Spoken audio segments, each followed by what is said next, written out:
이스라엘과 팔레스타인 가자지구 무장단체 하마스가 전쟁 15개월 만에 휴전에 들어갔습니다. 예정보다 2시간 가까이 지체되면서 우여곡절 끝에 발효한 휴전 협상이었는데요. 인질 문제가 아직 해결되지 않아 휴전 상태가 얼마나 이어질지에 대한 우려도 나오고 있습니다. 이현지 기자입니다. 지난 19일 이스라엘과 하마스 전쟁 휴전이 진통 끝에 간신히 발효됐습니다. 하마스 측이 이스라엘 인질 석방 명단을 밝히지 못하면서 당초 오전 8시 반으로 예정됐던 휴전 발효는 3시간 가까이 지난 11시께에 이뤄졌습니다.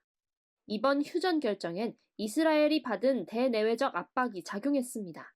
미국에서는 바이든 정부에 이어 도널드 트럼프 당선인 역시 전쟁 종식에 대한 입장을 명확히 밝혀왔습니다. 이스라엘 현지 주요 매체 일면은 연일 경제 문제가 장식했습니다. 준비되지 않은 상황에서 장기전을 치른 탓에 경제 성장률이 급락했고 재정 적자가 눈덩이처럼 불었습니다. 이스라엘은 올해 초 부가가치세가 10% 이상 급등했고 대중교통 요금이 20% 인상될 것이란 전망도 나왔습니다. 이번 하마스 전쟁 발발지가 이스라엘 영토였다는 점도 국민 여론에 상당한 영향을 미쳤습니다. 하마스가 공격한 거는 거의 트라우마에 가까운 이제 충격이었던 거예요. 내부에선 싸우지 않는다. 지금까지 계속해서 유지해 왔는데 이스라엘 내에서도 안보 개념에 이제 큰 변화가 생긴 게 요거예요. 휴전이 발표되면서 가자지구 외곽에서는 구호 트럭이 진입을 준비 중인 것으로 알려졌습니다. 일각에선 이스라엘 관광 재개에 대한 기대감이 흘러나왔습니다. 휴전 합의 당일인 15일 라파엘 하르파즈 주한 이스라엘 대사는 이스라엘 안보 상황이 긍정적으로 나아지고 있다고 주장했습니다. 이어 점점 더 많은 국가들이 이스라엘 여행 경보 수준을 낮추고 있는 만큼 한국 정부도 같은 조치를 취해주길 희망한다고 덧붙였습니다. 유치원도 가고 학교 가고 회사도 다 출근하고 등등 했기 때문에 일상에서의 변화는 사실은 크게 없습니다.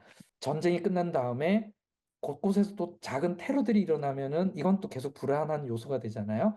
팔레스타인 자치정부가 좀 치안을 유지할 수 있게끔 도움을 주는 물밑 작전을 2~3달 전서부터 시작을 했어요. 전투와는 상관없이 산발적으로 있는 테러들도 어느 정도 좀 잦아들지 않을까. 휴전 합의로 일상 회복이 기대되는 상황. 반면 한국위기관리재단은 이스라엘 안보와 관련해 아직은 안정성을 평가하기엔 초기 단계란 입장을 전했습니다. 휴전이 실질적으로 이행되는지, 인질 석방 같은 핵심 조건이 충족되는지 여부가 관건입니다. 어렵게 1단계 휴전이 시작됐지만 당일까지도 이스라엘과 하마스 간의 신경전이 이어진 탓에 향후 2, 3단계 휴전 협정이 계획대로 이행될지 여부는 불투명한 상태이기 때문입니다. 가자지구 재건은 휴전 3단계에서야 이뤄질 전망입니다. 이제 목회자로서 또 크리스찬으로서 유대인도 도와야 되지만 이번 전쟁으로 실질적으로 가장 큰 피해를 입은 사람들은 아랍 사람들이고 또 특히 가자지구 내에 있는 사람들이고 등등 하기에 어쩌면 이 부분이 기도가 필요한 거죠. 한편 이스라엘에서 27년간 거주 중인 유병성 목사는 하마스 전쟁으로 이스라엘 한인 선교사 상당수가 철수한 상태라고 전했습니다. 유 목사는 이어 남아있는 한인들과 기독교 공동체가 피난민에게 점심과 간식을 지원하며 구호 사역을 이어가고 있다고 덧붙였습니다. CTS 뉴스 이현지입니다.